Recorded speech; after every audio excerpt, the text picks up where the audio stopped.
Ciao, sono Antilla Sandrini, ho 23 anni e vivo in Friuli Venezia Giulia. Ho iniziato a ballare nel 2010 all'età di 13 anni e la passione per il breaking è nata grazie al mio babbo. Lui ha sempre fatto il DJ come hobby ed è sempre stato un appassionato di tutti i tipi di danza come la salsa, il merengue, il boogie boogie e tante altre, e mi raccontava che negli anni 80 gestiva un hotel a Macugnaga in Piemonte e aveva avuto i suoi primi clienti stranieri, per l'esattezza inglesi, che si erano presentati con un outfit un po' particolare, quindi erano tutti vestiti larghi, con le Nike ai piedi, insomma questo l'aveva incuriosito molto e poco dopo li aveva visti ballare breaking per strada e da lì è nata, la passione per quest'arte. È sempre stato un autodidatta, quindi imparava guardando e tutt'oggi mi dice: non ho mai avuto un maestro tranne che mia figlia negli ultimi anni, perché sto cercando di insegnargli del breaking, però questa è un'altra storia. Tornando a noi, quando ero piccola lui metteva la musica a casa, quindi faceva ballare me e i miei fratelli, e quando si muoveva, quindi faceva tutte le waves piuttosto che dei passi di hip hop, io lo guardavo e mi incantava, volevo imparare anch'io e quindi gli ho chiesto un giorno di insegnarmi.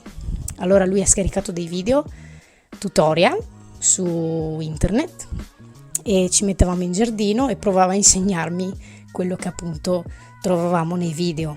È durata più o meno un mese, poi ho chiesto a mia mamma se poteva cercarmi un corso effettivamente di breaking e per fortuna lei, lavorando a scuola, ha trovato un volantino e da lì ho iniziato questo mio percorso con il mio attuale insegnante, che è Alberto Pelus, a.k.a. B-Boy Laced.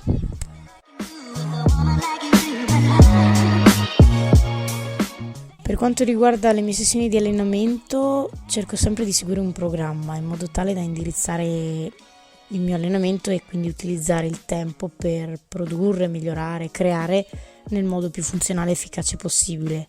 Comincio sempre con dello stretching, poi passo al top rock, a cui gli dedico mezz'ora, 40 minuti, poi successivamente provo i go down, i footwork, anche lì dedico mezz'ora, e poi per finire le power move. In conclusione faccio sempre comunque dello stretching finale di allungamento. Assolutamente sì, faccio allenamenti di preparazione fisica e credo che siano fondamentali, e anche perché ci aiutano a sviluppare qualità fisiche e quindi di conseguenza a ottimizzare le performance. Durante la mia settimana di allenamento faccio sia allenamenti cardio che di potenziamento. Semplicemente un mese e mezzo all'incirca o 2 prima della gara inizio a provare solo le skills e i set da portare.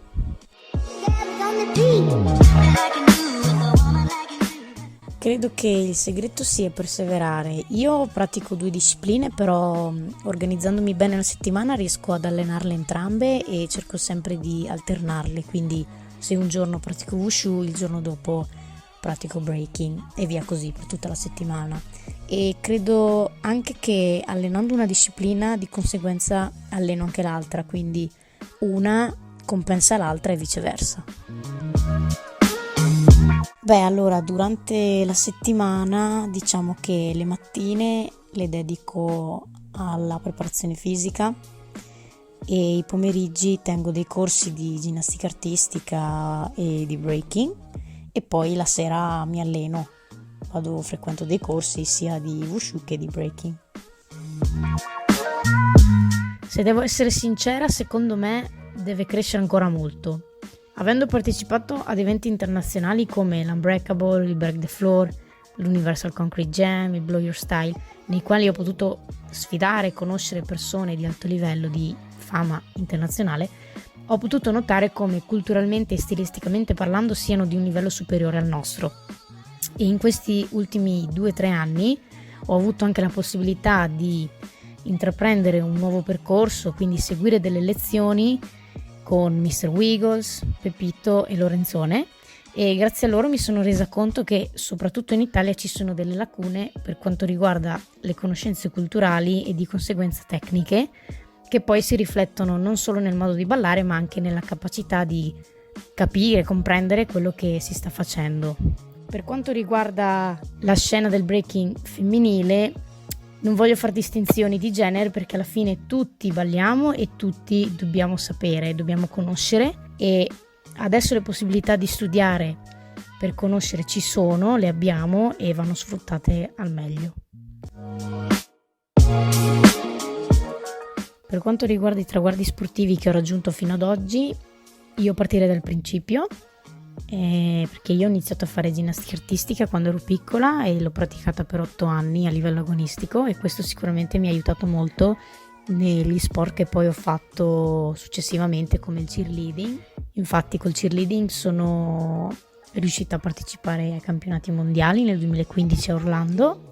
Con il wushu da ormai 2-3 anni sono nella nazionale italiana e l'anno scorso ho partecipato ai campionati mondiali in Cina, mentre con il breaking ho partecipato a molti contest, ma i più importanti per me sono stati l'Unbreakable nel 2016, dove insieme alla mia crew in Fila Skills abbiamo vinto il contest. Poi avevo vinto il Break the Floor in Slovenia nella categoria delle Big Girls. Successivamente l'anno scorso ho partecipato al Concrete Jam e sono rientrata nei migliori 10 ballerini. Quest'anno a gennaio ho vinto il Floor Wars a Brescia, e l'ultimo contest che ho fatto era un contest online che è Ready to Gamble, dove hanno partecipato un centinaio di big girl, tra cui Ayumi, Ayen, Nadia e tante altre, e io sono riuscita ad arrivare seconda, quindi un grandissimo traguardo, sono molto contenta.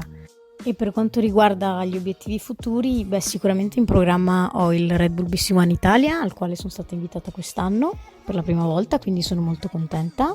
E chi lo sa, io sono una sportiva, amo le competizioni e mi piacerebbe moltissimo partecipare a un'Olimpiade, quindi che sia di breaking o in un futuro di wushu sarebbe una cosa meravigliosa.